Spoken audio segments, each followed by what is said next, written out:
এই পর্যন্ত 30,000 মানুষকে হত্যা করার মধ্য দিয়ে তাদের যে মেসেজ, সে মেসেজটি হল পার্বত্য চট্টগ্রামে কোনো বাঙালি থাকতে পারবে না। তারা ছেলে বুঝে দিয়ে যাচ্ছে, তারা সেখানে অস্ত্র মজুত করছে।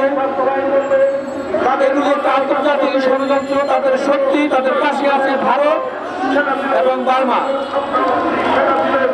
বাংলাদেশকে সবসময় অস্থিতিশীল করে রাখার যে পায়তারা চলছে, সেটার ইন্ধন যোগাচ্ছে ভারত। বাংলাদেশকে শান্তিতে থাকতে দিবে না। এইবার পার্বত্য চট্টগ্রামে অস্ত্র দিয়ে সেই অস্ত্রের মজুদ তৈরি করেছেন। বন্ধুরা আমার, পার্বত্য চট্টগ্রামের মানুষ স্বাধীন সার্বভৌম রাষ্ট্রের একটি অংশের মানুষ। আমরা যারা ঢাকায় অনুষ্ঠান করতেছি, আমরা হয়তো বুঝতেছি না যে পার্বত্য চট্টগ্রামে কি হচ্ছে। পার্বত্য চট্টগ্রাম ফিলিস্তিন আজকে যা হচ্ছে তার চেয়েও বেশি অবস্থান আছে পার্বত্য চট্টগ্রামের মানুষ। আমরা আহ্বান জানাবো আপনাদেরকে, পার্বত্য চট্টগ্রামে গিয়ে পার্বত্য চট্টগ্রামের মানুষের কথাগুলো শুনুন, তারপর বুঝতে পারবেন কি হচ্ছে সেখানে। প্রতিটি মানুষ সবসময় নিরাপত্তাহীনতায় ভুগছে। সে নিরাপত্তা কিসের? তাদেরকে প্রতিনিয়ত চাঁদা ছাড়া ঘর থেকে বাইরে হতে পারছে না।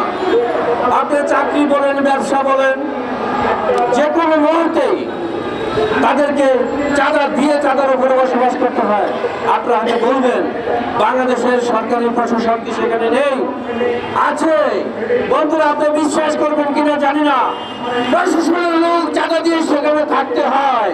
সরকার সেগুলো জানে, সেগুলো করছে। পার্বত্য চট্টগ্রামের মানুষ খুন হচ্ছে, হত্যা হচ্ছে, কিন্তু প্রশাসন কিছুই করছে না। সেগুলো কি রাষ্ট্রীয় ষড়যন্ত্র নয়? অবশ্যই সেগুলো রাষ্ট্রীয় ষড়যন্ত্র। আমরা জানি না পার্বত্য চট্টগ্রামকে নিয়ে এত অবহেলা কেন। আমরা আর বেশি দিন অপেক্ষা করতে পারছি না। আমাদের দেয়ালে পিঠ থেকে গেছে। পার্বত্য চট্টগ্রাম বাংলাদেশেরই অংশ, স্বাধীন সার্বভৌম রাষ্ট্রের অংশ। প্রশাসন যদি কোনো অবস্থাতেই সেটাকে ব্যত্যয় ঘটায়, তাহলে পার্বত্য চট্টগ্রামের মানুষ সেই অস্ত্র হাতে নিয়ে পার্বত্য চট্টগ্রামকে রক্ষা হবে।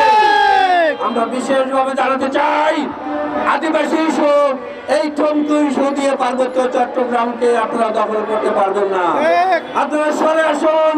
আদিবাসী পার্বত্য চট্টগ্রামের নিয়ে যদি কোনো সরকারও সেই সিদ্ধান্ত দিয়ে দেয়, প্রয়োজনে সরকারকে আমরা হটিয়ে দেব। পার্বত্য চট্টগ্রাম বাংলাদেশের অংশ। আমরা জীবন দিতেছি, আমরা জীবন দিতে শিখেছি, আমরা অস্ত্র জমা দিয়েছি, আমরা এখনো ট্রেনিং জমা দেয়নি। আমাদের এখানে অনেক লোক বিজেপিতে আছেন, অস্ত্র পরিচালনা করতে জানেন। আজকের মেসেজে দিতে চাই, এইটাই শেষ মেসেজ। একটি বাঙালিও যদি হত্যা হয়, পার্বত্য চট্টগ্রাম নাগরিক পরিষদ অস্ত্র দিয়ে অস্ত্রের মোকাবিলা করবে। তারপরও পার্বত্য চট্টগ্রামকে আমরা কোনোভাবেই স্বাধীনতা খবর দেব না।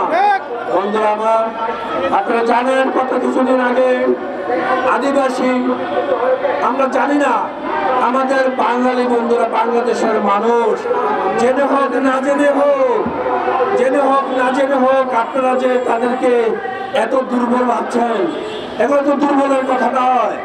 আমরা তাদেরকে এটা নিয়ে বসবাস করছি। আমরা চাচ্ছি পাহাড়ি বাঙালি ভাই ভাই একসাথে থাকতে চাই। আমরা সবসময় শান্তিপ্রিয় মানুষ, শান্তিতে বসবাস করতে চাই। আমরা বিশ্বাস করি একটি বাগানে অনেক ধরনের ফুল থাকে, অনেক ধরনের ফুল না থাকলে বাগানের সৌন্দর্য বৃদ্ধি পায় না। বন্ধুরা, পাহাড়ি বাঙালি আমরা একসাথে বসবাস করতে হলে আমাদের সৌন্দর্য বৃদ্ধি পায়।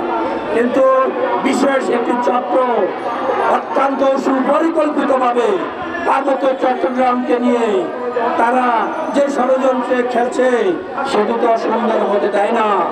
বন্ধুরা আমার, আদিবাসী সেই কথাগুলো আপনারা জানেন। আদিবাসী শব্দটা কি? বাংলাদেশে আদিবাসী নেই। আপনি আদিবাসী নিয়ে আসছেন কেন? আদিবাসী হলে পার্বত্য চট্টগ্রামকে রক্ষা করা যাবে না। তারা যে ষড়যন্ত্র করছে বাংলাদেশ থেকে, পার্বত্য চট্টগ্রাম থেকে বাঙালিদের উচ্ছেদ করার, আদিবাসী শব্দ লাগানোর পরে সেটি তারা আরো শক্তভাবে পরিপূর্ণভাবে বাস্তবায়ন করতে চাচ্ছে। তাই আপনাদের মাধ্যমে আমরা জানিয়ে দিতে চাই বন্ধুরা, এই আদিবাসী আন্দোলন আমরা কখনো সফল হতে দেব না। পরিশেষে আমাদের বক্তব্য রাখবেন আপনাদেরকে জানাচ্ছি বন্ধুরা।